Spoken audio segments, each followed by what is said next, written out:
Is it possible that it's just not meant to be for Kyle Shanahan to win a Super Bowl? This would be a good time to have Christian on the podcast, boy. Well, I'll tell you. And because, bro, I mean, that's really what it is. I'm sorry, bro. We all know that offense never won no championships. They just score points. Yeah, cool. Score points. But then the other team can score points. But then the other team got defense. Now, don't get me wrong. San Francisco's defense was top tier this year. It's just something about Kansas City's defense. They had a different type of engine this year, right? And that engine went up against Brock Purdy. And that good defense went up against the best offense. Well, the best offensive player that is. And at that point, it don't cancel out to me. At that point, Kansas City has the edge. At that point, whatever defense is playing the best has the edge. Quote unquote the Patriots. You know what I'm saying? Like, sorry, Kyle Shanahan, but bro, I'm an offensive guy. Like, I play wide receiver going up. I am a skills guy, right? But in this game that we love called football, we know what it is, man. We know what it is. It's about that D. Pause. I would definitely say that it's about definitely pause. But I definitely would say it's he's overly offensively minded, so it's either overly aggressive or even conservative. And what he has to realize is the Chiefs beat Kyle Shanahan, not the offense, not the defense, the Chiefs. And that's what he has to realize. Like, just like you said, when the whole Patriot situation, not with Patriot situation, it's like he thought like, oh, our offense is gonna do this, and then we're gonna put so many numbers up on them. It's like we got him. It's like no, you have to play defense as well, and the offense has to feed off of the defense. It can't be two individual teams. You know what I'm saying? They have to work together. So, prime example, I work at a company where there's three different locations. We are three different companies, but at the end of the day, we still have to work cohesive together to be a strong force. The moment we start acting like we're all separate, the more we're divided and we'll be more vulnerable. The fact that we work together as a cohesive team, we're a strong force that can't be stopped. Yeah. So when we think like, oh, one's better than the other, that's when things start messing up. It's like, no, we're a great team. Just like I pointed out earlier, their offense, defense, and their special teams were all clicking. And that's what makes a great team. Like when you just, oh, our offense is great, that's fine. Or our defense is great, that's fine. But are they working together? When they get those turnovers, are they capitalizing? And vice versa. If the offense does get a fumble, if they defense backing them up, saying, you know what, we got you. We're gonna hold a defensive stand. That's the difference. You can have a nicely skilled defense, but they're not working off of each other's energy. It's pointless. That's one thing I noticed with the Chiefs. It's like, guys, prime example, the special teams fed off of the offense energy. So you know what? We didn't get it there. Punter, punt the ball to the spot to where they're the defense to where our kickers. The punter didn't do that on accident. I'll tell you that for sure. He punted it to where okay, the runner's going to be able to get there and it's going to be able to fall on them or be in danger to hit a person on the team. That was not no coincidence. If you know anything about football, punters ain't just out there kicking the ball. It's a certain way they're doing it. And for them to understand, like, okay, it's all on you. We need you to like either pin them in, or we can need some contact, or we need some kind of defensive play. That was planned out. You know what I'm saying? Like so, and at the least get them to muff it. But at the end of the day, it's like Yeah. that was part of the plan. It's like no, we're not giving up on any parts of our game, whether it's special teams, defense, or offense, and that's how they literally won. Like, Mm-hmm. oh, working defense work. Defense ain't working. Special teams. Special teams ain't working. Like whatever. And Individuals show up. always it always killed me. See, I feel like this was I never seen Steve Wilkes. I never seen them put the camera on Steve Wilkes into the Super Bowl. Every Kansas City Chiefs game, Andy Reid gets some camera time, and Steve Spagnuolo gets some camera time. Every 49ers game, the only person they had a camera on is Kyle Shanahan. How y'all wait for the last game to get a brother some love? No, I don't give a damn. Right? And so, but I wanted to have this sidebar. Remember the Titans who when he told him they score again, I'm taking over. That's how I felt like Dan Quinn was talking to Kyle Shanahan when the Falcons was losing. They score again, I'm taking over. Come on, Dan Quinn. Oh, I'm glad he out of here too. We didn't fire him. He got a head coaching job in Washington. I'm glad we got rid of him because for some reason he don't like to stop the run. I don't understand that.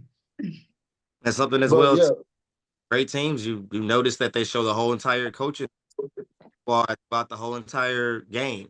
The Texans are starting to get that trend as well. We get our offensive coordinator involved in the shots a lot, and we get all the special teams involved in our shots a lot.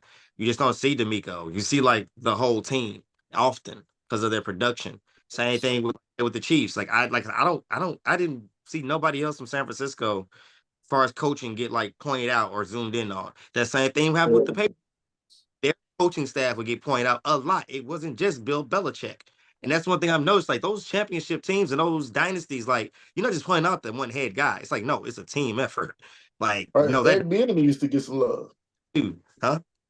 Eric Bieniemy used to get some love when he was in Kansas City. Bro, and this it's not looking great for him to leave and them to go on a two-peat. It's not looking good for him, bro.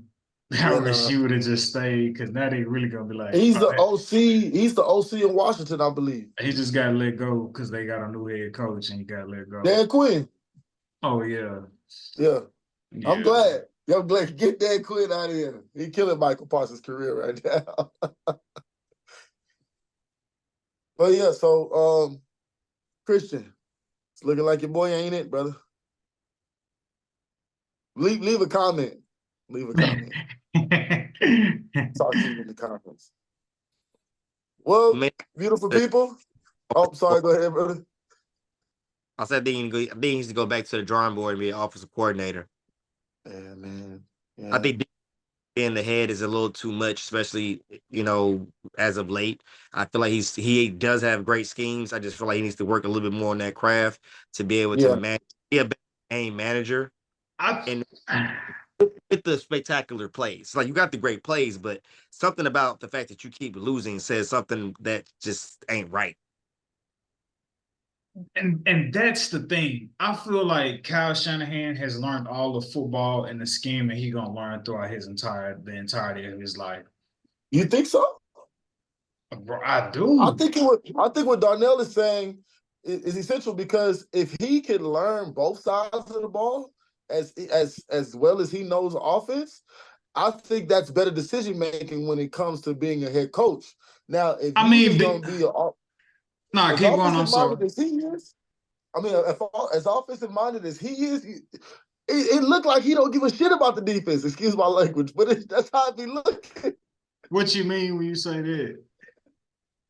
Time management and just Like, positions of how you're gonna lead. because Like he does, you feel like he doesn't call just plays from a defensive thought process. Is that what you're saying? I feel like when Brock Purdy and them boys is on the field, you see he be attentive, right? On his card. When his defense is playing, he's watching the game like us, nigga. I mean, yeah, bro, it's tough because like even going back to the Brock Purdy conversation, you down 24-7 to the Lions, and like you call plays from the heavens to like find a way to win y'all that game. However, we could argue that's a lot on that. Some of that has to do with Dan Campbell helping them. Um, but for you to be, it's like calling Steph Curry the greatest shooter of all time, but Steph has never made a game-winning shot. That's what I feel like is like at hand with Kyle Shanahan. You're supposed to be this magnificent play caller, this brilliant offensive mind, and you can't find a way to get the ball in the end zone when you absolutely need to, and you're having chance after chance after chance after chance after chance inside the red zone. Inside the red zone. So it's like at some point, I don't know, bro. I mean, you can still go in the Hall of Fame without winning the championship, but like at some point, You think about like, oh man, like Jimmy Garoppolo, oh man, it's Brock Purdy. Like, could Kyle Shanahan be the problem? I know that sounds crazy. I know it sounds No, crazy. I But don't think Kyle Shanahan is the problem, brother. I think the Chiefs and are their that head coach good? is a problem. I think they're a problem. So this, You so see what I'm so saying? you feel this was more so a situation of the Chiefs winning the game as opposed to Kyle Shanahan and the 49ers losing it? I think Andy Reid spanked. I think I think Andy Reid spanked on Steve Wilkes, and I think Steve Spagnuolo spanked on Kyle Shanahan. I think in that game within a game, right? That chess match. This two coach tandem is outclassing these two coach tandems, right? It's almost like the old dudes spanked on the young bucks in the Super Bowl. I'm sorry, Kyle Shanahan, you ain't have enough, and Andy Reid had it all. Steve Wilkes, you ain't have enough, and Spags had them boys going. You see what I'm saying? And you got to think about this regime over here has a championship DNA. I've been saying this for the last 3 weeks.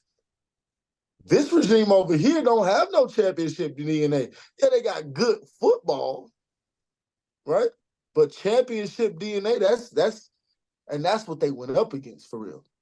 They went up against someone who's seen it all, because once you win so many championships, bro, you're gonna see more than the people who don't excel as far as you go. So you're gonna have more tricks up your sleeve than someone who hasn't been as far as you have. And that's just really what it was. And you can see it. You can see that the Chiefs was not phased at all. Like they was really on some, we've been here ish.